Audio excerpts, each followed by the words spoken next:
বন্ধুরা, কেমন আছো তোমরা? আশা করি সবাই ভালো আছো। আজকে আমরা কোনো কিছু পড়বো না, বরঞ্চ আজকে আমরা ঘুরবো।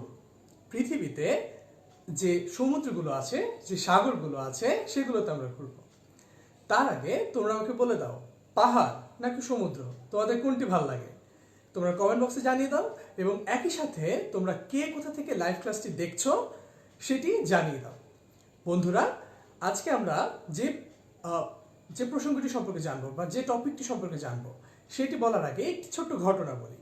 একবার আমি একটি অ্যানিমেশন মুভি দেখছিলাম, নাম হচ্ছে মোয়ানা। সেই মুভিটি যখন দেখছিলাম তখন থেকে আমি সমুদ্রের প্রতি অনেক বেশি আমার ভালো লাগা কাজ করতে থাকে। আজকে আজকে আমরা সেই সমুদ্র সম্পর্কে জানবো, এবং একই সাথে আমরা জানবো জনসংখ্যা কি সে সম্পর্কে।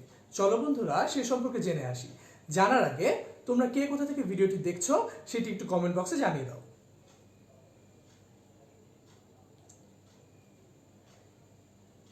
আমি একটু দেখে নিই তোমরা কে কোথা থেকে ভিডিওগুলো দেখছো, তারপর হচ্ছে আমরা ক্লাসটি শুরু করব।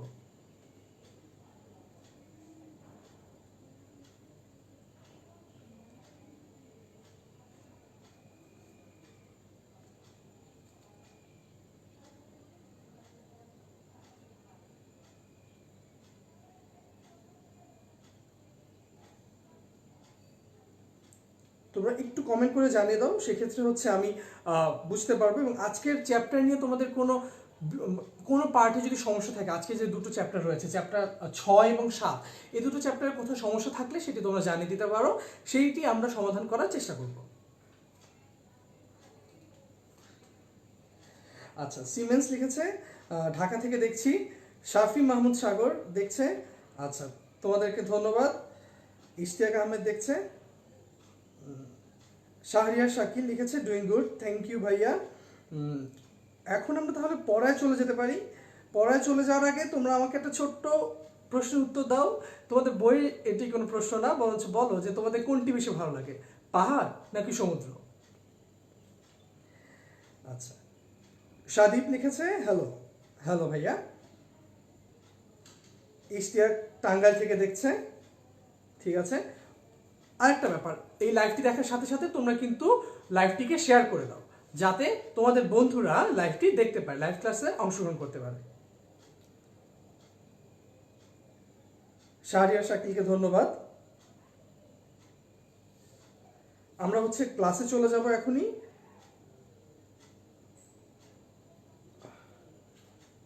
ঠিক আছে, তাহলে আমরা হচ্ছে ক্লাসে চলে যেতে পারি। তাহলে আমরা হচ্ছে এখন ক্লাসে চলে যাচ্ছি। তো দেখো বন্ধুরা, এখানে কিছু শব্দ লেখা আছে। এই যে শব্দগুলো লেখা আছে, আজকে আমরা মোটামুটি এই টপিকগুলো নিয়ে পড়াশোনা করব এবং তার গভীরে যাব। তো দেখো, আমরা যখন আজকে বলছিলাম সমুদ্র, সেই সমুদ্র আসলে আমাদের যে পৃথিবী রয়েছে সেই পৃথিবীর বায়ুমণ্ডলের একটি অংশ। সমুদ্র হচ্ছে পৃথিবীর বায়ুমণ্ডলের অংশ। এখন তোমাদের প্রশ্ন আসতে পারে যে বায়ুমণ্ডলটি আসলে কি। তো চলো সে সম্পর্কে আগে জেনে নিই যে বায়ুমণ্ডল কি।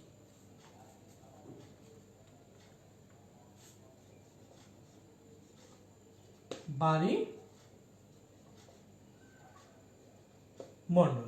এখন দেখো, বায়ুমণ্ডল এই শব্দটির ইংরেজি প্রতিশব্দ হচ্ছে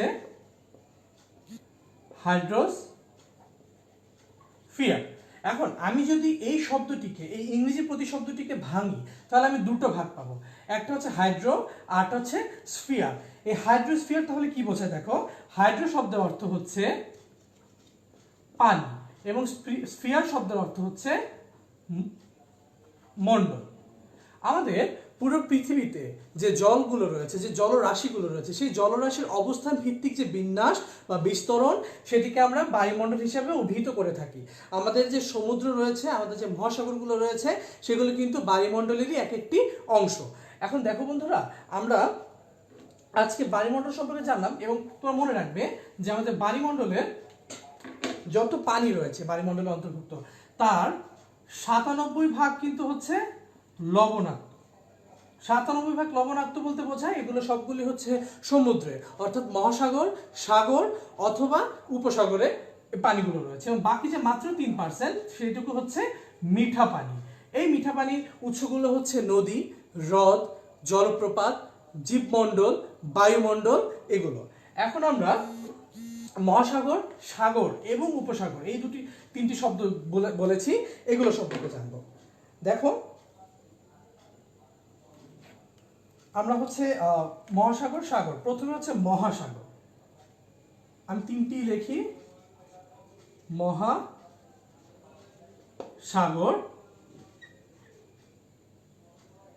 আগে মহাসাগর সম্পর্কে জানি। এখন তোমরা কমেন্ট বক্সে জানিয়ে দাও যে মহাসাগর, আমাদের পুরো পৃথিবীতে মহাসাগর আসলে কতগুলো রয়েছে। মহাসাগরের প্রথম একটা বৈশিষ্ট্য হচ্ছে এর পানি হবে লবণাক্ত এবং এর যে আয়তন, আয়তন অনেক বড় আয়তনের হবে এবং সাধারণত বিস্তীর্ণ জলরাশি বলা হয়ে থাকে, যার সীমা সাধারণত দেখা যায় না, এমন যে জলরাশি সেটিকে আমরা মহাসাগর হিসেবে অভিহিত করে থাকি। এবং তোমরা একটু কমেন্ট বক্সে কষ্ট করে জানিয়ে দাও যে আমাদের পুরো পৃথিবীতে মহাসাগরের সংখ্যা কতটি। আমি এখন জানাচ্ছি, জানানোর আগে তোমরা একটু সংখ্যাটি বলে দাও। আমি তো তোমাদের কমেন্টগুলো সম্পর্কে দেখতে চাই, কমেন্টগুলো দেখে আসি। আচ্ছা, আর তোমরা ঠিকভাবে দেখতে পাচ্ছ কিনা সেই ব্যাপারটি একটু কমেন্ট করে আমাকে জানিয়ে দাও, যাতে হচ্ছে আমি বুঝতে পারি। আচ্ছা, একজন লিখেছে সমুদ্র, শাহরিয়ার শাকিল। হ্যাঁ আচ্ছা, তোমার সমুদ্র পছন্দ, ঠিক আছে। আল রাবি সিমেন্স তিনি লিখেছেন যে 5টা, ঠিক আছে 5টা, হ্যাঁ আচ্ছা হ্যাঁ। আশা লিখেছে হ্যালো ভাইয়া ফ্রম চট্টগ্রাম, ঠিক আছে, তোমাকে স্বাগত আশা। আমরা হচ্ছে মহাসাগরগুলো সম্পর্কে জানি। এই যে বললাম আমরা 5টি মহাসাগর, 5টি মহাসাগরগুলো আসলে কি কি। সবচেয়ে প্রথম যে মহাসাগর, সবচেয়ে বড় বৃহত্তম, সেটি হচ্ছে প্রশান্ত মহাসাগর। আচ্ছা, এই মহাসাগর যখন বললাম, এটি ইংরেজি হচ্ছে ওশান। তোমরা যারা ইংরেজি মাধ্যমে পড়ছো, তাদের ক্ষেত্রে ইংরেজি ভার্সনে পড়ছো, তাদের জন্য আমি ইংরেজি প্রতিশব্দগুলো বলে দিচ্ছি। প্রশান্ত মহাসাগর। দ্বিতীয় মহাসাগর যেটি, সেটি খুবই জনপ্রিয় আমাদের কাছে, আটলান্টিক মহাসাগর। তৃতীয় যে মহাসাগর, সেটি হচ্ছে ভারত মহাসাগর, ভারত মহাসাগর। চতুর্থ যে মহাসাগরটি, সেটি হচ্ছে উত্তর মহাসাগর, উত্তর মহাসাগর। এবং পঞ্চম যেটি, সেটি হচ্ছে দক্ষিণ।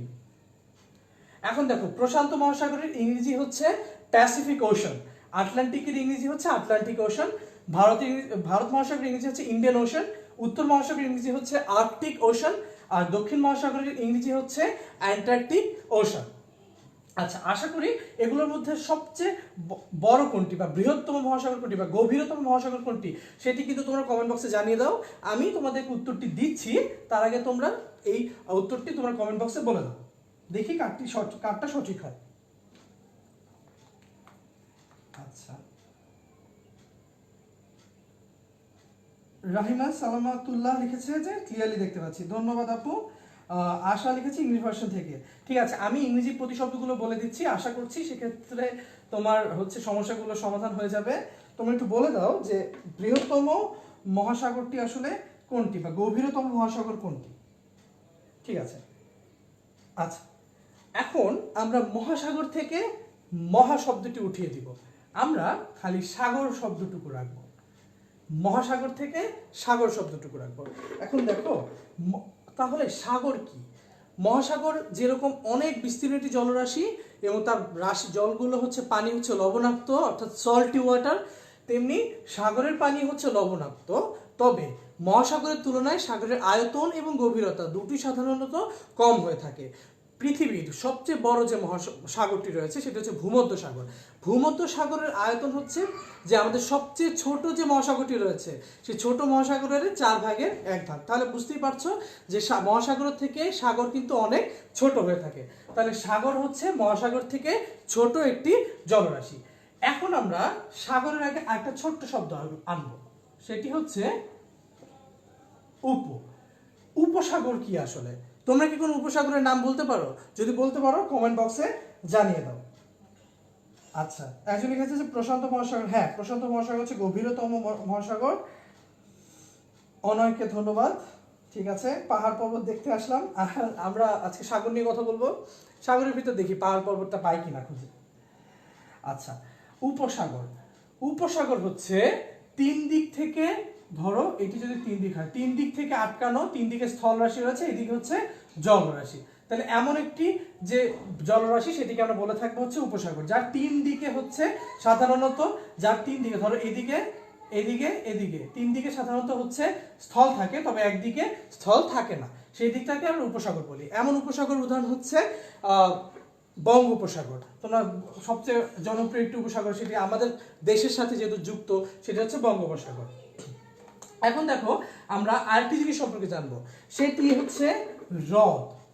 এখন এই হ্রদ সম্পর্কে জানার আগে তোমরা আমাকে বলো, কাস্পিয়ান সাগর এটি কি সাগর নাকি হ্রদ? তোমরা জানো কিনা সেটি হচ্ছে কমেন্ট বক্সে জানিয়ে দাও।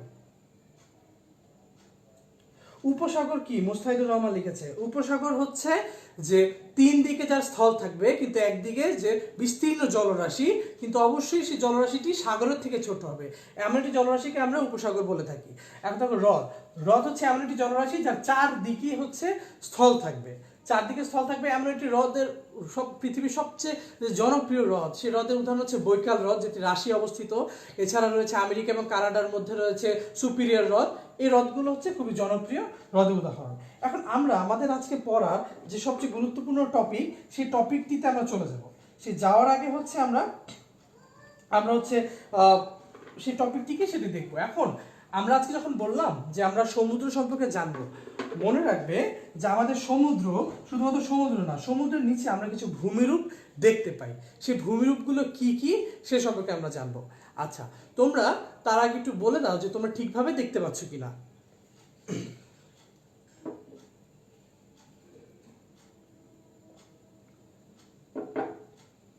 দেখো, এখন আমরা সমুদ্র তলদেশের যে ভূমিরূপ সেটি আমরা দেখব। সমুদ্র তলদেশের ভূমিরূপ সেটি কি? দেখো,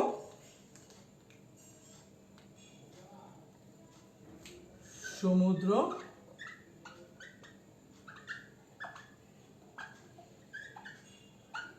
তলদেশের ভূমিরূপ। আমাদের সমুদ্রের গভীরে যদি আমরা যাই, সেখানে আমরা কিছু ভূমিরূপ দেখতে পাবো। সেই ভূমিরূপগুলো কি কি সেটা কি তোমরা জানো? বা বলতে পারো যে সেই রকমের ভূমিরূপ আসলে কয় প্রকার, সমুদ্রের নিচে আমরা কয় প্রকারের ভূমিরূপ দেখতে পাই? যদি জেনে থাকো তোমরা কমেন্ট বক্সে জানিয়ে দাও, আমি তোমাদের সঠিক উত্তরটি বলে দিচ্ছি। আচ্ছা, একটু ঝাপসা, তাহলে আমি একটু ক্যামেরাটা চেক করে আসি, তাহলে আমি বুঝতে পারবো।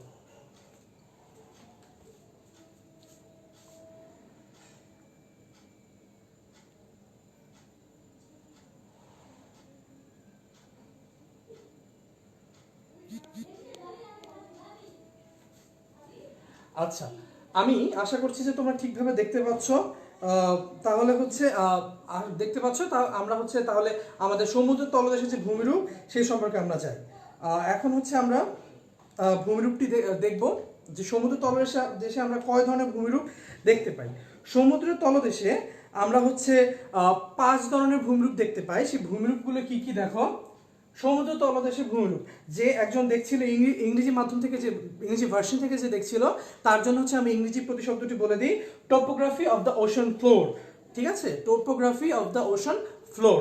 এখন আমরা সেটি আমরা দেখি। প্রথমেই আমরা দেখতে পাই মহি সোপান, তারপর আমরা দেখতে পাই মহি ঢাল, এরপরে আমরা দেখতে পাই হচ্ছে গভীর সমুদ্রের সমভূমি। আমি শুধু সমভূমিটুক লিখছি, গভীর সমুদ্রের সমভূমি। এরপরে আমরা দেখতে পাই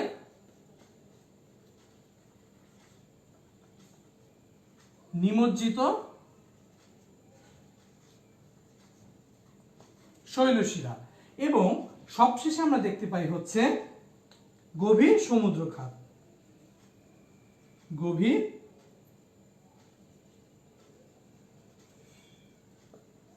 সমুদ্র খাত। আমরা সমুদ্র তলদেশে মোটামুটি এই 5 ধরনের ভূমিরূপ দেখতে পাই। প্রথমটি হচ্ছে মহি সোপান, যেটিকে ইংরেজিতে বলা হয় হচ্ছে কন্টিনেন্টাল শেলফ, মহি ঢাল, যেটিকে ইংরেজিতে বলা হয় হচ্ছে কন্টিনেন্টাল স্লোপ, সমভূমি বা গভীর সমুদ্রের সমভূমি, যেটিকে আমরা ইংরেজিতে বলে থাকি ডিপ সি প্লেইন, নিমজ্জিত শৈলশিরা, যেটিকে আমরা নিমজ্জিত শৈলশিরা, যেটিকে আমরা বলে থাকি হচ্ছে ওশেনিক রিজেস, এবং হচ্ছে গভীর সমুদ্র খাত। গভীর সমুদ্র খাত, গভীর সমুদ্র খাতকে আমরা বলে থাকি সাধারণত হচ্ছে ওশেনিক ট্রেঞ্চ। এখন আমরা হচ্ছে এই ভূমিরূপগুলো আঁকবো, আঁকার পর আমরা চিহ্নিত করার চেষ্টা করব যে সেই ভূমিরূপগুলো আসলে কি কি, এখন কোনখানে কোনটি অবস্থিত। এখন দেখো গভীর সমুদ্রের সমুদ্র তলদেশের ভূমিরূপ, আমরা আগে এটা আঁকার চেষ্টা করি। দেখি এর আগে তোমাদের কমেন্টগুলো কি কি, তোমরা ঠিকভাবে দেখতে পাচ্ছ কিনা। জি দেখতে পাচ্ছে। আচ্ছা, এখন আমরা হচ্ছে এই যে ভাই ষোলশিরা ব্যাপারটি বুঝিয়ে দিয়ে, ঠিক আছে, ষোলশিরা ব্যাপারটি আমি হচ্ছে বুঝিয়ে দেব। বুঝিয়ে দেওয়ার আগে আশা করি হচ্ছে আমি হচ্ছে এটি বুঝিয়ে দিব, আমি এক এক করে আসব। এখন দেখো আমি ধরো একটা সমুদ্র উপকূল আঁকি, উপকূল আগে ধরো এটি হচ্ছে আমার পানি, এটি হচ্ছে আমার পানি। এখন এই যে পানিটুকু সমুদ্র উপকূলে যখন আছড়ে পড়বে, এইটি হচ্ছে সমুদ্র আমার উপকূল। সমুদ্র উপকূল কিন্তু পানিতেই শেষ হয়ে যায় না, বরঞ্চ সমুদ্র উপকূলটা কিন্তু নিচেও অবস্থিত রয়েছে পানি। এখানে গিয়ে সমুদ্র উপকূলটা অনেকটুকু এভাবে যায়, যাওয়ার পর যেতে যেতে হঠাৎ করে এটা অনেক খাড়া একটা ঢালের মতো হয়ে যায়। ঢালের মতো হয়ে গিয়ে আবার একটা সময় একটা ছোট্ট সমভূমির মতো সৃষ্টি করে, করার পর আবার সেটি দেখো একটা খাতের মতো, গভীর একটা খাতের সৃষ্টি করছে। গভীর একটা খাতে যখন সৃষ্টি করছে, সেটি পরবর্তীতে আবার গিয়ে এদিকে গিয়ে হচ্ছে বিভিন্ন ধরনের পর্বত এরকম আকৃতি গঠন করে। এখন আমরা এই যেটি আঁকলাম, এইটির ভিতরে আমরা দেখতে চেষ্টা করব কোন অংশটুকু হচ্ছে মহীসোপান, কোন অংশটুকু হচ্ছে মহীঢাল, বা কোন অংশটুকু হচ্ছে গভীর সমুদ্রের সমভূমি, কোন অংশটুকু হচ্ছে শৈলশিরা, এবং কোনটুকু হচ্ছে গভীর সমুদ্রের খাত। চলো বন্ধুরা সে সম্পর্কে দেখে আসি। আচ্ছা ঠিক আছে, তোমাদের যদি এখানে কোথাও বুঝতে সমস্যা থাকে তাহলে আমাকে হচ্ছে কমেন্ট করে জানিয়ে দিতে পারো, আমি হচ্ছে সেই ব্যাপারটিকে সলভ করে দেওয়ার চেষ্টা করব। এখন দেখো আমাদের সমুদ্র উপকূলটি, আমাদের যে সমুদ্র উপকূলটি রয়েছে, সেই সমুদ্র উপকূলটি গিয়ে দেখো পানির নিচে কিছু কিছু জায়গা হচ্ছে এখানে এই পানির নিচে নিমজ্জিত অবস্থা রয়েছে। এই যে পানিতে নিমজ্জিত অবস্থা রয়েছে, এই যে সোপান, সোপান অনেকটা হচ্ছে তোমার ঘরের সামনে তোমার যে উঠানটুকু রয়েছে, বা ধরতে পারো তোমার যে বারান্দার অংশটুকু রয়েছে, এটিকে তুমি এটি সোপান বলতে পারো। বারান্দাকে না বলতে পারলো, তুমি সাধারণত তোমার ঘরের সামনে যে উঠান, যেটি তুমি গ্রামে গেলে দেখতে পাবে, এই উঠানটা একটা সোপানের মতো একটা। তেমনি যে দেখো এই যে আমাদের সমুদ্রের উপকূলটি রয়েছে, উপকূলটি এখানে গিয়ে নিচে কতটুকু নেমে গেছে, নেমে যাওয়ার পর এই অংশটুকু আমরা বলে থাকি হচ্ছে মহি সোপান। তাহলে এই যে প্রথম অংশ, প্রথম এতটুকু অংশকে আমরা বলে থাকি হচ্ছে মহি সোপান বা কন্টিনেন্টাল শেলফ। এই মহি সোপানের, মহি শব্দটার অর্থ হচ্ছে মহাদেশ, মহাদেশের সোপান অর্থাৎ মহাদেশের যে অংশ সমুদ্রের পানির নিচে নিমজ্জিত হয়ে গেছে এবং তার একটু ঢাল রয়েছে, সামান্য পরিমাণ ঢাল রয়েছে। মহি সোপানের গড় গভীরতা সাধারণত হচ্ছে, গড় গভীরতা হচ্ছে 200 থেকে দুঃখিত, গড় গভীরতা হচ্ছে 150 মিটার। মহীসোপানের গড় গভীরতা হচ্ছে 150 মিটার, এবং এটি সাধারণত 1 ডিগ্রি কোণে হেলে থাকে, বা এর যে ঢালটা সাধারণত এটি আমরা 1 ডিগ্রি কোণ হিসেবে হিসেব করতে পারি। এখন দেখো মহীসোপানের প্রশস্ততা, এই যে মহীসোপান এই যে এদিকে ছড়িয়ে গেছে, এটা প্রশস্ততা বলে।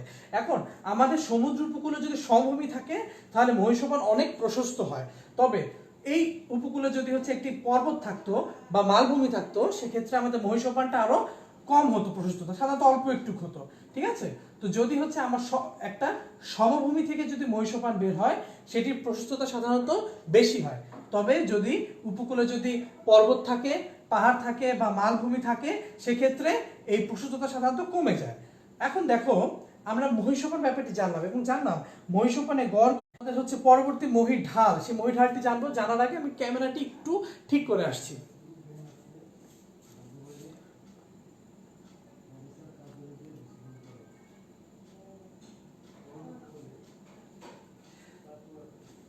আচ্ছা, সুমাইয়া রকুনি লিখেছো যে সমুদ্রের উঠানে যেতে ইচ্ছা করছে ভাইয়া। ঠিক আছে, আচ্ছা। এখন আমরা যাব হচ্ছে পরবর্তী যে ধাপ, সেটি হচ্ছে মহির ঢাল। মহির ঢালটি কি? যখন তুমি শুনতে পাচ্ছ যে মহি ঢাল, তখনই বুঝতে পারছো যে ব্যাপারটির সাথে আসলে ঢাল রিলেটেড, ঢাল সম্পর্কিত রয়েছে।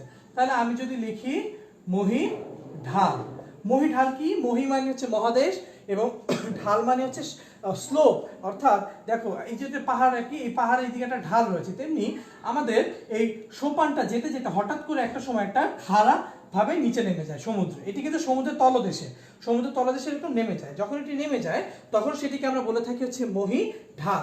তো দেখো এই যে মহি ঢাল, মহি ঢালটা সাধারণত এতটুকু পর্যন্ত অবস্থিত, তাহলে এটিকে আমরা বলে থাকি হচ্ছে মহি ঢাল। এখন মহি ঢাল যেহেতু অনেক খাড়া, তাহলে মহি ঢালের হচ্ছে মহি ঢালের হচ্ছে উচ্চতাটা গভীরতাটা কতটুকু? সাধারণত মহি ঢালের গড় গভীরতা হচ্ছে 2000 থেকে 3000 মিটার। বুঝতেই পারছো এটির গভীরতা কিন্তু তাহলে অনেক বেশি, 2000 থেকে 3000 মিটার অথবা প্রায় 6000 থেকে 9000 ফুট পর্যন্ত হয়ে থাকে।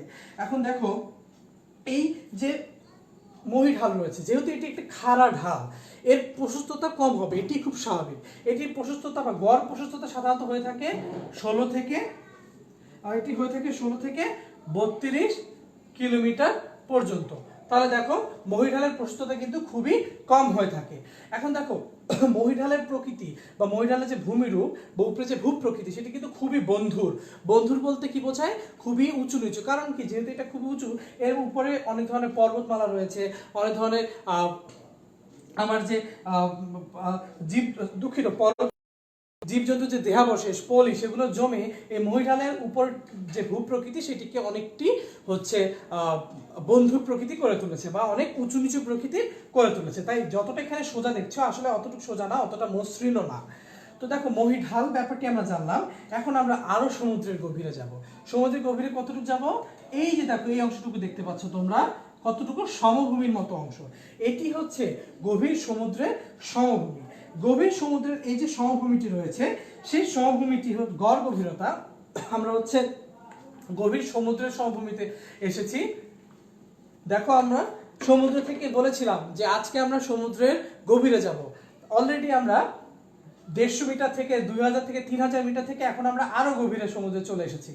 সেই সমুদ্রের এটিকে আমরা বলে থাকি গভীর সমুদ্রের সমভূমি। আমি শুধু এখানে সমভূমি লিখছি। গভীর সমুদ্রের যে সমভূমিটি রয়েছে সমভূমি, এটির গড় গভীরতা সাধারণত হচ্ছে 5000 মিটার। তাহলে দেখো আমাদের সমুদ্রের পৃষ্ঠ থেকে প্রায় হচ্ছে 5000 মিটার গভীরে হচ্ছে গভীর সমুদ্রের সমভূমিটা আমরা পাবো। এবং এই গভীর সমুদ্রের সমভূমি, নামটা সমভূমি হলেও ভূমিটা কিন্তু সমভূমি নয়, বরঞ্চ এটির ভূপ্রকৃতি অনেকটি বন্ধুর। কারণ এর উপরে কিন্তু আমরা অনেক ধরনের হচ্ছে শৈলশিরা উচ্চভূমি দেখতে পাই এবং এর উপর ভিন্ন পলি জমে জমে হচ্ছে এখানে পাললিক শিলাগুলো আমরা গঠিত হয়ে থাকে এবং এখানে হচ্ছে আমরা অনেক ধরনের জীবও কিন্তু দেখতে পাই। তাহলে গভীর সমুদ্রের সমভূমি আমরা দেখতে পেলাম। তাহলে দেখো আমরা যদি উচ্চতা লিখি তাহলে এটি হচ্ছে 5000 মিটার, গড় গভীরতা হচ্ছে 5000 মিটার। এরপরে আমরা আসব শৈলশিরা। এক বন্ধু মুস্তাহিদ লিখেছিল যে শৈলশিরাটি কি, সেই শৈলশিরা সম্পর্কে আমরা জানার চেষ্টা করব। দেখো শৈলশিরা বা গভীর সমুদ্রের শৈলশিরা। এখন তোমরা একটু আমাকে বলো কমেন্ট করে যে তোমরা আসলে শৈলশিরা বলতে কি বোঝো। শৈলশিরা ব্যাপারটি আসলে খুবই সহজ, আমি একটু দেখতে চাই যে তোমরা আসলে শৈলশিরা সম্পর্কে কি জানো।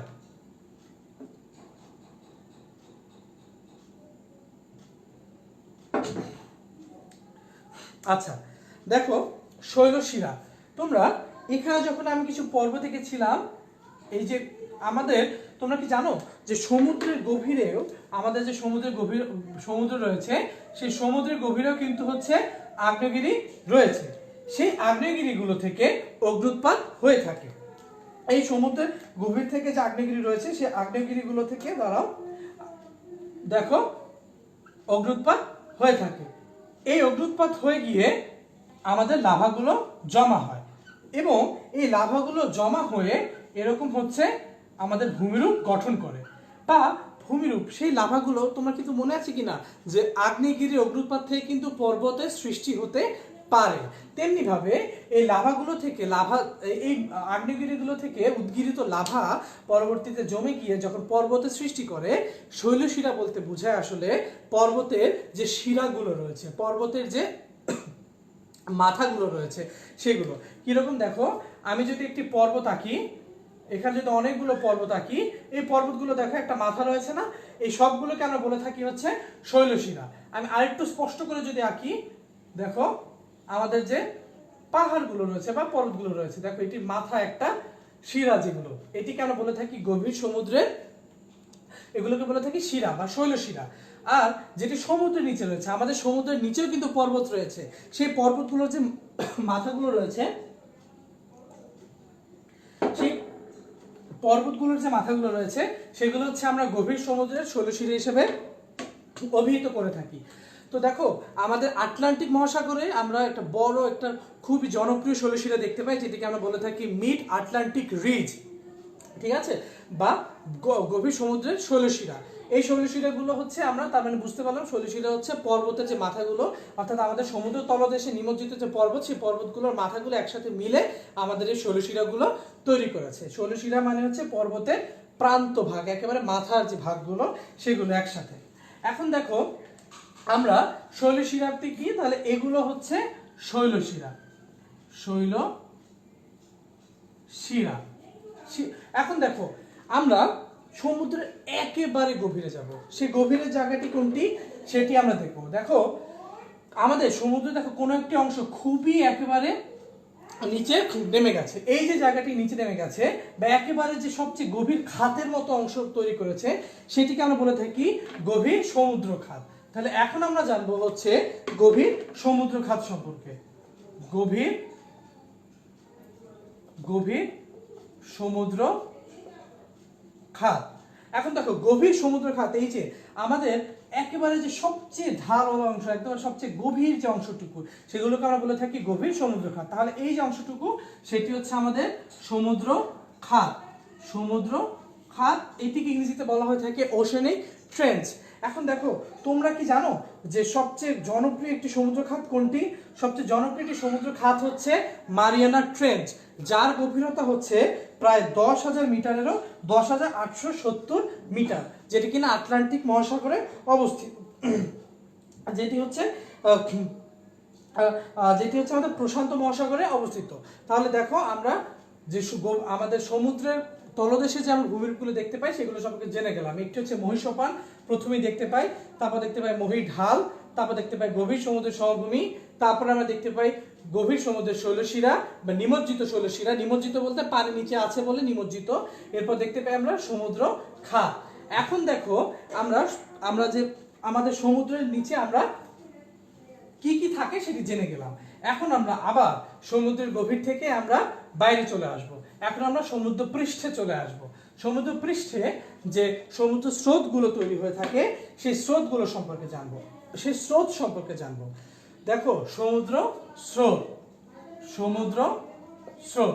এখন দেখো প্রথমে আমরা বলি সমুদ্র স্রোত কেন সৃষ্টি হয়ে থাকে সেটি কি তোমরা জানো? সমুদ্র স্রোত সৃষ্টি হয়ে থাকে, দেখো এই যে যদি পানিটি হয়ে থাকে তাহলে এই পানির উপর দিয়ে বায়ু প্রবাহ হয়। যখন এই পানির উপর দিয়ে বায়ু প্রবাহ হয়ে থাকে, এই বায়ুটির সাথে পানির ঘর্ষণ লাগে, এবং যখনই ঘর্ষণ লাগে সে পানিকে বায়ু তার দিকে নিয়ে যায়, এবং যখনই বায়ু পানিকে তার দিকে নিয়ে যেতে থাকে তখন হচ্ছে এরকম সমুদ্র স্রোতের সৃষ্টি হয়। এখন আমরা দু ধরনের সমুদ্র স্রোত দেখতে পাই, সেই দু ধরনের সমুদ্র স্রোতগুলো কি কি সেটি এখন দেখো। মূলত আমরা তাপমাত্রার ভিত্তিতে, সেটি হচ্ছে কি, একটা হচ্ছে উষ্ণ আরটা হচ্ছে শীতল। এখন নাম শুনে বুঝতে পারছো সমুদ্র স্রোত উষ্ণ কোনগুলো এবং শীতল কোনগুলো। এখন দেখো আমি যদি পুরো পৃথিবীটিকে, তোমাদের মনে আছে কিনা, এটি হচ্ছে নিরক্ষরেখা এবং এটা হচ্ছে মূল মধ্যরেখা। একেবারে নিরক্ষরেখায় সাধারণত সূর্যের আলো হচ্ছে লম্বভাবে পড়ে, সাধারণত এই লম্বভাবে পড়ে বলে এখানে যে পানিগুলো, সে পানিগুলো হয় উষ্ণ, এবং উষ্ণ পানি তখন কি করে, উষ্ণ পানি এই নিরক্ষীয় অঞ্চল থেকে মেরু অঞ্চলে যেতে থাকে, নিরক্ষীয় অঞ্চল থেকে হচ্ছে মেরু অঞ্চলে যেতে থাকে। এভাবে দেখো সমুদ্র স্রোতের সৃষ্টি হয়।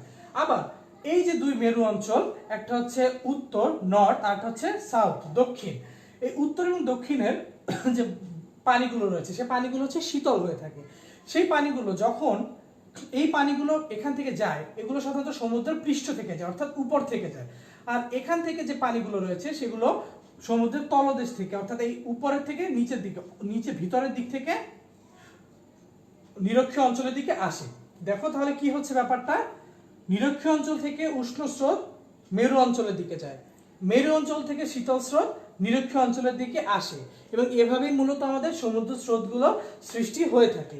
এবং সমুদ্র স্রোত সৃষ্টির কারণগুলো কি কি সে সম্পর্কে আমরা জানবো। তার আগে আমরা তোমাদের কিছু কমেন্ট একটু দেখার চেষ্টা করবো যে তোমরা ঠিকভাবে দেখতে পাচ্ছ কিনা, সেটি একটু আমাকে জানিয়ে দাও যে তোমরা ঠিকভাবে দেখতে পাচ্ছ কিনা। এখন দেখো সমুদ্র স্রোত সৃষ্টির কারণটি কি কি সে সম্পর্কে আমরা জানবো। সমুদ্র স্রোত সৃষ্টির কারণ কি? সমুদ্র স্রোত সৃষ্টির কতগুলো কারণ রয়েছে। প্রথমে হচ্ছে নিয়ত বায়ু প্রবাহ। সমুদ্র স্রোত এটা হচ্ছে সৃষ্টির কারণ,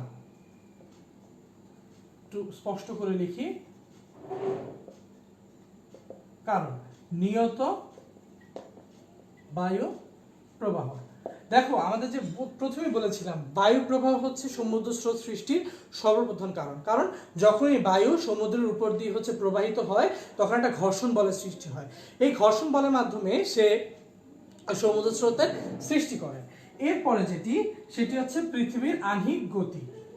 আহ্নিক গতি, এই আহ্নিক গতিটি কার? আহ্নিক গতি হচ্ছে পৃথিবীর আহ্নিক গতি। পৃথিবী যেভাবে ঘোরে, ফেরেলের সূত্র হিসাবে আমাদের এই যদি পৃথিবী হয় তাহলে কেউ যদি উত্তর গোলার্ধে থাকে, এই উত্তর গোলার্ধে থাকা বায়ু এবং সমুদ্র স্রোত সেটি কি করে ডান দিকে, সেটি কি করে দেখো এই দিকটা হচ্ছে তার ডান দিক, ডান দিকে বেঁকে যায়, যার কথা সোজা সেটি না গিয়ে বরঞ্চ যায় হচ্ছে ডান দিকে। এবং কেউ যদি দক্ষিণ গোলার্ধে থাকে তাহলে কি করে দেখো, তখন সেটি হচ্ছে বাম দিকে বেঁকে যায়, যার কথা হচ্ছে সোজা সেটি না বাম দিকে। এই আহ্নিক গতির কারণে, আহ্নিক গতির কারণে সমুদ্র স্রোত এবং বায়ু প্রবাহ সোজাসুজি না গিয়ে উত্তর গোলার্ধে হচ্ছে ডান দিকে এবং দক্ষিণ গোলার্ধে হচ্ছে বাম দিকে বেঁকে যায়। এটি হচ্ছে সমুদ্র স্রোত সৃষ্টির আর একটা কারণ। এরপর হচ্ছে দেখো তৃতীয় যেটি কারণ, যেটি সম্পর্কে ইতিমধ্যে বলে ফেলেছি, সেটি হচ্ছে তাপমাত্রার পার্থক্য। তাপমাত্রার পার্থক্য। এখন দেখো তাপমাত্রা পার্থক্য কি, দেখো তাপমাত্রা পার্থক্য হিসেবে আমরা দু ধরনের সমুদ্র স্রোত দেখেছিলাম, উষ্ণ স্রোত এবং হচ্ছে আরেকটা শীতল স্রোত। যখন উষ্ণ স্রোতের সৃষ্টি হয় তখন তখন এটি হয় নিরক্ষীয় অঞ্চলে। এই নিরক্ষীয় অঞ্চল থেকে উষ্ণ স্রোতগুলো কি করে সমুদ্র পৃষ্ঠ থেকে, অর্থাৎ সমুদ্রের উপরিভাগ থেকে সে মেরু অঞ্চলে যায়, অর্থাৎ এদিক থেকে সে মেরু অঞ্চলে যেতে থাকে। তখন মেরু অঞ্চলের শীতল স্রোতগুলো বা শীতল পানিগুলো কি করে এই পৃষ্ঠ থেকে না, বরঞ্চ কি করে দেখো এটা হচ্ছে সমুদ্রের পৃষ্ঠ হলে এটি গভীর থেকে, অর্থাৎ নিচের দিক থেকে হচ্ছে কি করে সে নিরক্ষীয় অঞ্চলে আসতে থাকে। এভাবে আমাদের তাপমাত্রার পার্থক্যের ভিত্তিতে হচ্ছে সমুদ্র স্রোতের সৃষ্টি হয়ে থাকে। এরপর দেখো আরেকটা কারণ, যেটি হচ্ছে মেরু অঞ্চলের বরফের গলন। মেরু অঞ্চলে বরফের গলন হলেও কিন্তু সমুদ্র স্রোতের সৃষ্টি হয়, সেটা আমি লিখছি না, এটি একটা কারণ হতে পারে। আর হচ্ছে সমুদ্রের গভীরতা পার্থক্য। সমুদ্রের গভীরতা পার্থক্যের হিসেবেও কিন্তু কি করে সমুদ্রের হচ্ছে স্রোতের সৃষ্টি হয়। আবার ধরো সমুদ্র স্রোত চলছে, এভাবে চলছে, তার সামনে এখানে ধরো একটা পাহাড় রয়েছে, সে কি করে এই পাহাড়টি দিয়ে এই জায়গাটি চেঞ্জ করে সে অন্য দিক হয়ে সে চলে যেতে চেষ্টা করে। তাহলে দেখো যদি কোনো বস্তুর উপস্থিতি থাকে, ভূপ্রাকৃতিক কোনো যেমন ধরো পাহাড় বা কোনো ধরো দ্বীপের অবস্থান থাকে সমুদ্র স্রোতের মাঝখানে, তাহলে কিন্তু সমুদ্র স্রোতের সৃষ্টি হয়ে থাকে। এখন দেখো সমুদ্র স্রোতের ব্যাপারে তো আমরা জানলাম, এবং হচ্ছে আমরা সমুদ্র কি এবং হচ্ছে আমরা সমুদ্রের ভূমিরূপগুলো সম্পর্কে জানলাম, এবং সমুদ্র স্রোতের ফলে আসলে কি হয়। সমুদ্র স্রোতের ফলে কিন্তু এবার সমুদ্রের প্রবাহের ফলে কিন্তু দেখো উষ্ণ সমুদ্র স্রোত যেটি রয়েছে, উষ্ণ সমুদ্র স্রোতের প্রভাবে হচ্ছে আমাদের একটি অঞ্চল, কোনো অঞ্চল হচ্ছে বরফ মুক্ত থাকে। আবার শীতল সমুদ্র স্রোতের প্রভাবে কিন্তু আমরা শীতল মরুভূমিও দেখতে পারি। আমরা হচ্ছে সেটি আতাকামা মরুভূমি হচ্ছে এমন একটি মরুভূমির উদাহরণ। এখন দেখো পরিবহন যোগাযোগ ব্যবস্থায় হচ্ছে আমাদের এই সমুদ্র স্রোত একটা গুরুত্বপূর্ণ ভূমিকা রাখে। আমাদের যে পুরো পৃথিবীতে যে বাণিজ্যগুলো হয়ে থাকে সেই বাণিজ্যের একটা বড় অংশ কিন্তু সমুদ্রের মাধ্যমে হয়ে থাকে। এই সমুদ্র স্রোত যদি না থাকতো এই যে সমুদ্রের মাধ্যমে যে বাণিজ্য সেটি কিন্তু দারুণভাবে ব্যাহত হতো। এখন দেখো আবহাওয়ার উপর প্রভাব। আমাদের সমুদ্র কি করে, সমুদ্র থেকে জলীয় বাষ্প সমুদ্র থেকে জলীয় বাষ্প হচ্ছে স্থলে আসে। আবার এই সমুদ্র স্রোতের কারণে কিন্তু আমাদের যে পুরো পৃথিবীর আবহাওয়া সেটি কিন্তু এই সমুদ্র নিয়ন্ত্রণ করে থাকে অনেকটা। এই জন্যই কিন্তু আমাদের আবহাওয়ার উপর হচ্ছে সমুদ্র স্রোতের প্রভাব রয়েছে। এখন দেখো আমরা তোমাদের হচ্ছে কিছু কমেন্ট দেখার চেষ্টা করবো, তোমরা কি তোমাদের কোথাও সমস্যা হচ্ছে কিনা। আচ্ছা, এখন দেখো আমরা আমাদের পরবর্তী যে চ্যাপ্টার, আমাদের এই চ্যাপ্টার যে গুরুত্বপূর্ণ অংশ, সেই অংশটুকু সম্পর্কে জানলাম এবং বলে রাখি এখানে যে সমুদ্রের যে ভূমিরূপটি রয়েছে, সমুদ্র তলদেশের ভূমিরূপ, সমুদ্র স্রোতের প্রভাব এবং সমুদ্র স্রোত সৃষ্টির কারণ, এগুলো কিন্তু খুবই গুরুত্বপূর্ণ তোমাদের হচ্ছে পরবর্তী এসএসসি পরীক্ষার জন্য অথবা তোমাদের স্কুলের যে পরীক্ষাগুলো হয় সেগুলোর জন্য। এখন দেখো আমরা পরবর্তী চ্যাপ্টার 6 যাব। তো আমাদের চ্যাপ্টার 7 যাব। চ্যাপ্টার 6 আমাদের শেষ, চ্যাপ্টার 7 যাব। আমরা এখন জানবো হচ্ছে জনসংখ্যা সম্পর্কে। জনসংখ্যা, দেখো আমাকে একটা প্রশ্ন উত্তর দাও তোমরা, জনসংখ্যা এটি তোমাদের জন্য কি অভিশাপ মনে হয় নাকি তোমাদের জন্য আশীর্বাদ মনে হয়, কোনটি মনে হয় তোমরা একটু আমাকে হচ্ছে কমেন্টের মাধ্যমে জানিয়ে দাও। এখন দেখো জনসংখ্যা হচ্ছে দেখো জনসংখ্যা, এই যে মানুষ পুরো পৃথিবীতে মানুষ বিচরণ করছে, এগুলো হচ্ছে জনসংখ্যার গণনা। এখন দেখো জনসংখ্যা সেই পৃথিবীর আদিকাল থেকে এখন অব্দি জনসংখ্যা ক্রমাগত বাড়ছে। এই বৃদ্ধির কিছু কারণ রয়েছে, কিছু নিয়ামক রয়েছে। জনসংখ্যা বৃদ্ধির যে নিয়ামক, সেই নিয়ামকগুলো সম্পর্কে আমরা জানবো। তাহলে জনসংখ্যা বৃদ্ধির নিয়ামক আমরা সেটি এখন জানার চেষ্টা করবো যে জনসংখ্যা বৃদ্ধির নিয়ামকগুলো কি কি। প্রথমেই আমরা আসি হচ্ছে জন্মহার। এখন দেখো জনসংখ্যা বৃদ্ধির হারের নিয়ামকে জন্মহারটি কি।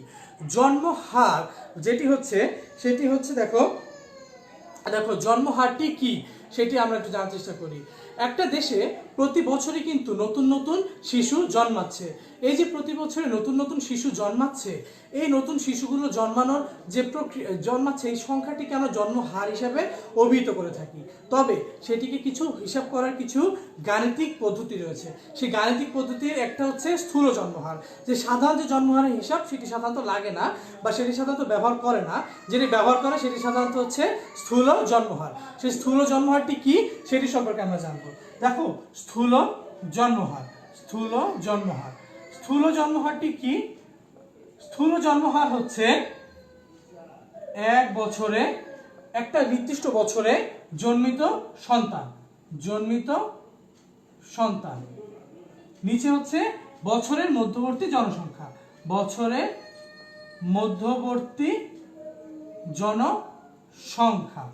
ইন্টু হচ্ছে 1000। তাহলে স্থূল জন্মহারের সূত্রটি হচ্ছে কি, এক বছরে জন্মিত সন্তান সংখ্যা এবং সেই বছরের মধ্যবর্তী সময় হচ্ছে জনসংখ্যা,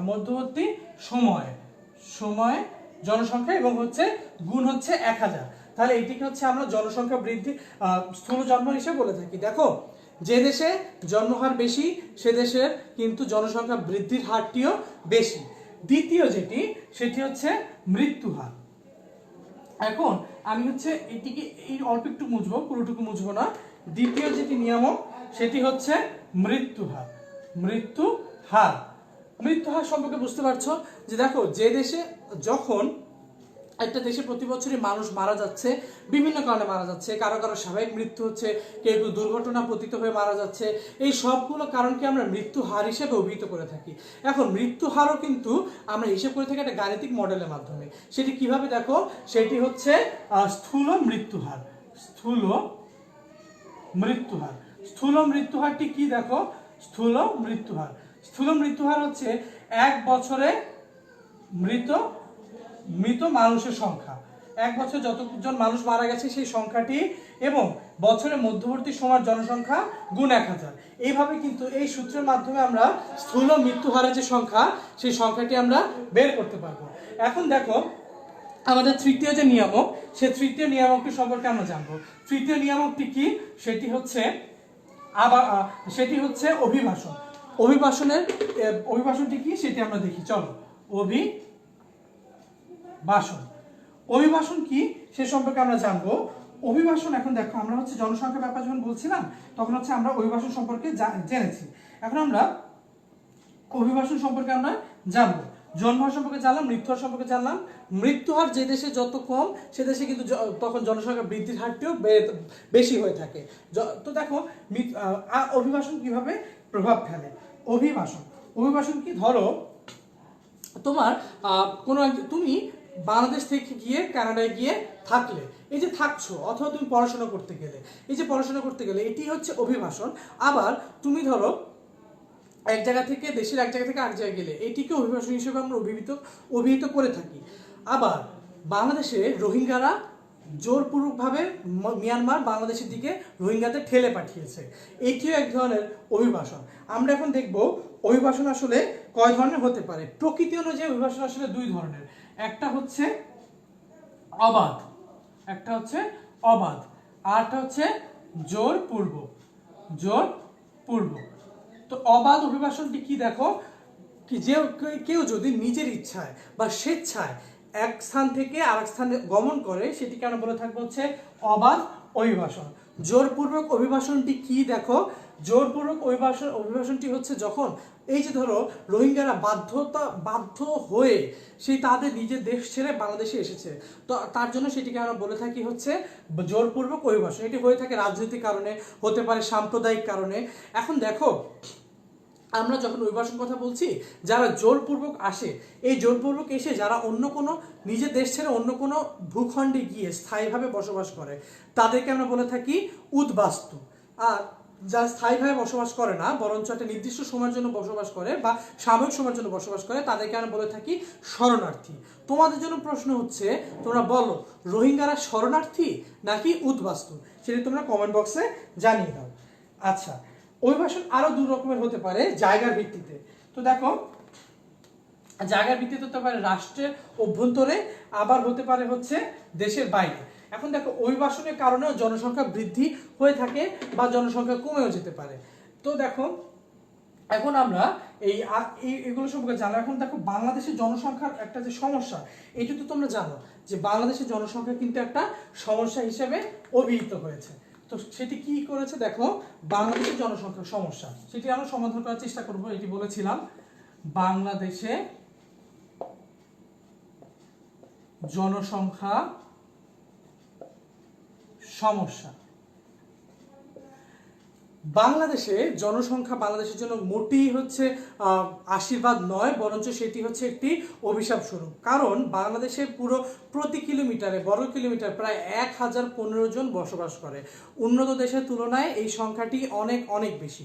তো তার আগে তোমরা একটু কমেন্ট করে জানিয়ে দাও যে তোমাদের বাংলাদেশে কি কি সমস্যাগুলো আসলে তোমরা দেখতে পাচ্ছ জনসংখ্যার হিসেবে। আমি একটু ক্যামেরাটা দেখে আসি।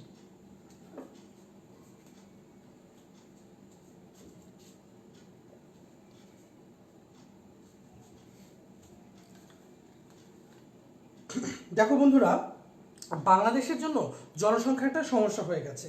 কেন?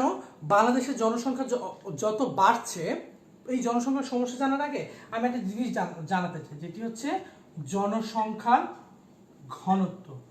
জনসংখ্যার ঘনত্ব। দেখো পাহাড়ে যত মানুষ থাকে তত মানুষ কিন্তু পাহাড়ে যত মানুষ থাকে তার থেকে অনেক বেশি মানুষ কিন্তু সমতল ভূমিতে থাকে। এটি কেন? দেখো জনসংখ্যার ঘনত্ব কিন্তু, তার মানে মানুষ বাস করছে কোথায় কিরকম, এটি কিন্তু সব জায়গায় সমান না। এখন আমরা বাংলাদেশের সব জায়গায় সকলভাবে জনসংখ্যা সমানভাবে ঘনবসতি একরকম না, এক এক জায়গায় এক এক রকম ভাবে মানুষ থাকে। তো দেখো সাধারণত আমাদের যে সমতল ভূমিগুলো বা নদীর তীরবর্তী ভূমিগুলোতে হচ্ছে জনসংখ্যা ঘনত্ব বেশি থাকে। অপরদিকে সাধারণত যে জায়গাগুলো হচ্ছে পাহাড়ি অঞ্চল বা যে জায়গাগুলো ভূপ্রকৃতির হচ্ছে বন্ধুর, বা যে জায়গাগুলোতে হচ্ছে আমার সামাজিক জীবনের যে সুযোগ সুবিধা, সেই সুযোগ সুবিধাগুলো কম বা শিক্ষার গ্রহণের সুযোগ সুবিধাগুলো কম, সেসব জায়গাগুলোতে হচ্ছে জনসংখ্যা ঘনত্ব কম থাকে। এখন আমি যদি হচ্ছে বাংলাদেশের একটা ম্যাপ আঁকি, আমি হচ্ছে এই দিকটিতে ম্যাপ আঁকি জনসংখ্যা ঘনত্ব, ম্যাপ উপরে দিয়ে ম্যাপটি আঁকি। দেখো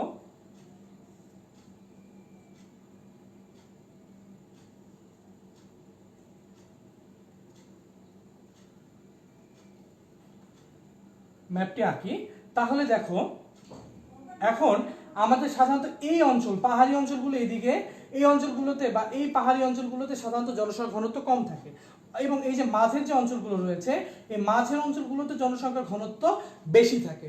কারণ কি দেখো, মাঝের অঞ্চল হচ্ছে ঢাকার বা ঢাকার তীর পার্শ্ববর্তী এলাকাগুলো, যেগুলো তুলনামূলকভাবে শিল্পের দিক থেকে উন্নত এবং থাকতে সেই অঞ্চলগুলোতে সুবিধা বেশি, এই জন্য এই অঞ্চলগুলোতে জনসংখ্যার ঘনত্ব বেশি। অপরদিকে পাহাড়ি অঞ্চলগুলোতে হচ্ছে আমার জনসংখ্যার ঘনত্ব সাধারণত কম থাকে। এখন দেখো, এই যে আমি জনসংখ্যার ঘনত্বের কথা বললাম বা জনসংখ্যার সমস্যার কথা বললাম, এই জনসংখ্যার ঘনত্ব সমস্যাটি কখন হয়? যখন জনসংখ্যার কারণে দেশের মৌলিক চাহিদাগুলো বিঘ্নিত হয়ে থাকে বা মৌলিক চাহিদাগুলো ঠিকভাবে পরিপূর্ণ হতে পারে না, তখন আমাদের জনসংখ্যাগুলো একটা সমস্যা হয়ে দাঁড়ায়। আমি একটা ছোট্ট উদাহরণ দিই। ধরো একটা পরিবারের একজন লোকের 10 একর জায়গা আছে, এখন তার সন্তান হচ্ছে একজন, তাহলে তার সন্তানও পাবে হচ্ছে 10 একর। ধরো এই একটি লোক, তার সন্তান হচ্ছে, দুঃখিত আমি এখানে মুছি একবার, এই যে ধরো একটি লোক, তার 10 একর জমি আছে, 10 একর জমি আছে, তার দুটি সন্তান আছে। এখন তার যে দুটি সন্তান রয়েছে, দেখো জমি কিন্তু কমে গিয়ে 5 একর 5 একর হয়েছে। আবার এদের যখন সন্তান হবে, যদি এদের দুটি করে সন্তান হয়, জমি কিন্তু আরো কমে যাচ্ছে। তাহলে দেখো জনসংখ্যা যত বাড়ছে, মাথাপিছু জমির পরিমাণগুলো কিন্তু কমে যাচ্ছে।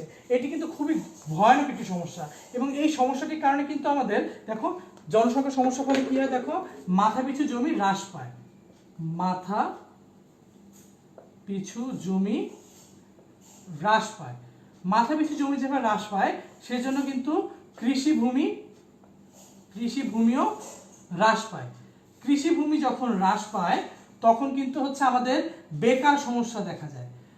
কৃষিভূমি থাকলে দেখো, বেকার সমস্যাটির সাথে আসলে কৃষিভূমি সম্পর্ক না, যখন জনসংখ্যার ঘনত্ব বাড়ে তখন দেখো, বা জনসংখ্যা বেড়ে যায়, দেশের যে আমাদের যে চাকরির সংখ্যা বা চাকরির যে পদগুলো আছে সেগুলো তো নির্দিষ্ট, কিন্তু আমাদের জনসংখ্যা যখন বেড়ে যায় তখন সবার জন্য চাকরি ব্যবস্থাটি হয় না, এবং তখন একটা বড় অংশ হচ্ছে বেকার থাকে। তাহলে বেকারত্বের সমস্যাটি একটি জনসংখ্যার সমস্যা হয়ে থাকে। চতুর্থ যে সমস্যাটি হতে পারে সেটি হচ্ছে শিক্ষা। এত বড় জনসংখ্যার জন্য শিক্ষা বা প্রকৃত শিক্ষা বা পুরোপুরি যে শিক্ষা, প্রপার যে এডুকেশন, সেই এডুকেশনটির ব্যবস্থা সরকার করতে অনেক সময় পারে না। ঠিক আছে, একজন লিখেছে, খুবই ভালো একটা লিখেছ, যে কর্মসংস্থান অভাব, হ্যাঁ যে বেকারত্ব যেটিকে কর্মসংস্থানের অভাবই পড়ে। এখন দেখো শরণার্থী, হ্যাঁ এটি বলেছিলাম, রোহিঙ্গারা আমাদের দেশের হচ্ছে শরণার্থী না, তারা হচ্ছে আমাদের উদ্বাস্তু, কারণ তারা হচ্ছে থাকবে না, বরঞ্চ তারা একটা নির্দিষ্ট সময় পর হচ্ছে চলে যাবে। ঠিক আছে, আচ্ছা ও দুঃখিত, তুমি সঠিকটি বলেছো, তারা হচ্ছে শরণার্থী, এবং হচ্ছে যারা হচ্ছে স্থায়ীভাবে থাকে তাদেরকে আমরা উদ্বাস্তু বলে থাকি, রোহিঙ্গারা হচ্ছে শরণার্থী। এখন দেখো পরিবেশ দূষণ সবচেয়ে বড় যে একটি সমস্যা, পরিবেশ দূষণ। এত মানুষের চাহিদা মেটানোর জন্য দেশে দেখো শিল্পায়নের পরিমাণটি বেশি হয়, কলকারখানার পরিমাণটি বেশি হয়, যানবাহনের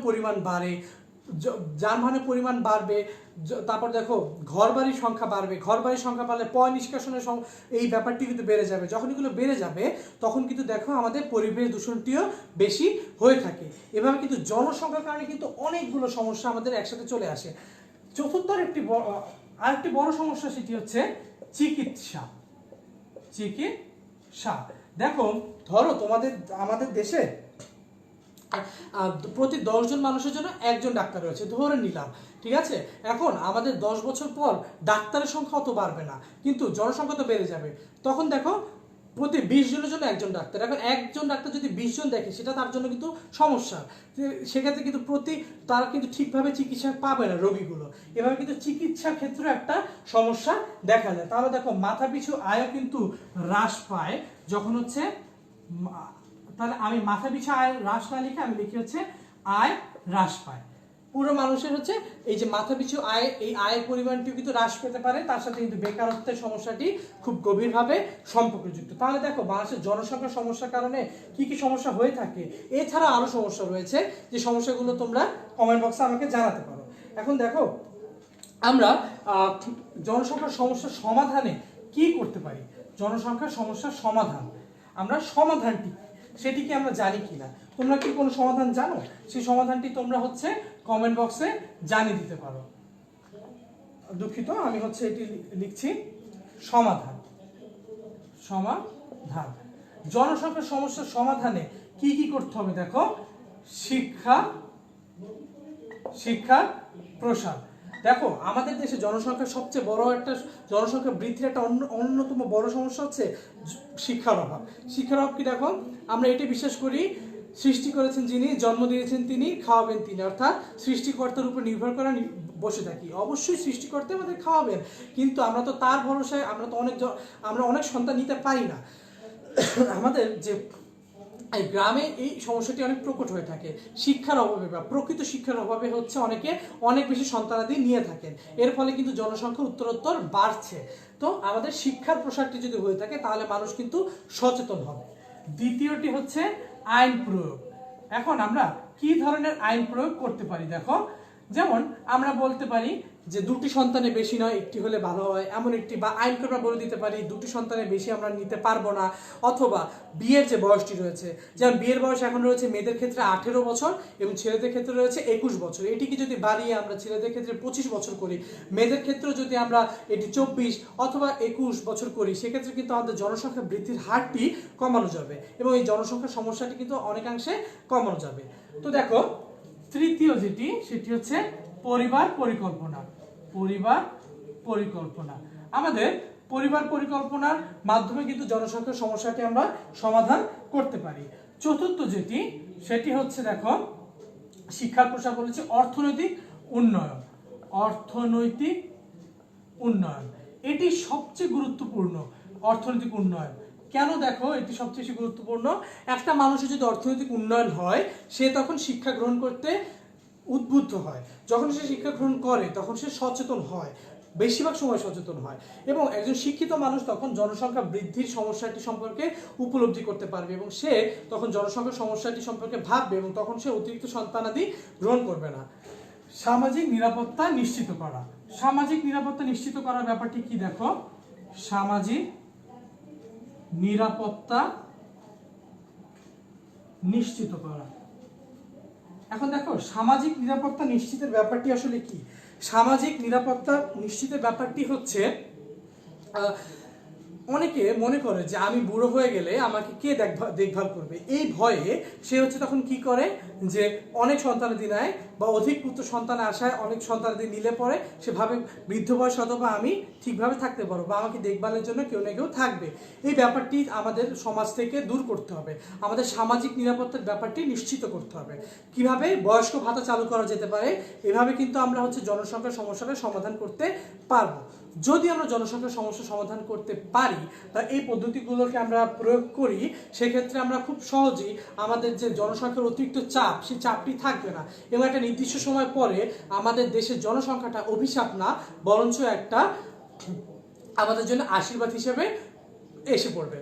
তাহলে বন্ধুরা আশা করি তোমরা সমুদ্র সম্পর্কে জেনেছ এবং বাংলাদেশের জনসংখ্যার সমস্যার ফলে কি হয়ে থাকে সেটিও জেনেছ এবং সেটি কিভাবে সমাধান করা যায় সে সম্পর্কে জেনেছ। এবং খুব ভালোভাবে জেনে রাখো তোমাদের যে জন্মহার, মৃত্যুহার এবং এই যে বাংলাদেশের জনসংখ্যার সমস্যা এবং সমস্যা সমাধানের উপায়, এগুলো কিন্তু খুবই গুরুত্বপূর্ণ তোমাদের পরীক্ষার জন্য। এবং তোমাদের এই বাংলাদেশের জনসংখ্যার সমস্যার সাথে অন্যান্য দেশের যে তুলনা, সেই তুলনাটিও কিন্তু করতে জানতে হবে। তাহলে বন্ধুরা আশা করছি তোমরা এই সম্পর্কে জেনে গেলে। তোমাদের এই ব্যাপারে কোনো সমস্যা থেকে থাকলে তোমরা হচ্ছে আমাকে এই কমেন্ট বক্সে জানাতে পারো, আমাকে মেসেজের মাধ্যমে বলতে পারো। এবং একটা কাজ করবে, তোমরা এই দুটো চ্যাপ্টার নিয়ে তোমাদের নোট করে তোমরা গ্রুপে আপলোড করে দিতে পারো অথবা আমাকেও ইনবক্স করে দিতে পারো, আমি তোমাদের সেই নোটগুলো সম্পর্কে রিভিউ দিতে পারবো। তাহলে বন্ধুরা ধন্যবাদ সবাইকে, সবাই ভালো থেকো এবং নেভার স্টপ লার্নিং। ধন্যবাদ বন্ধুরা।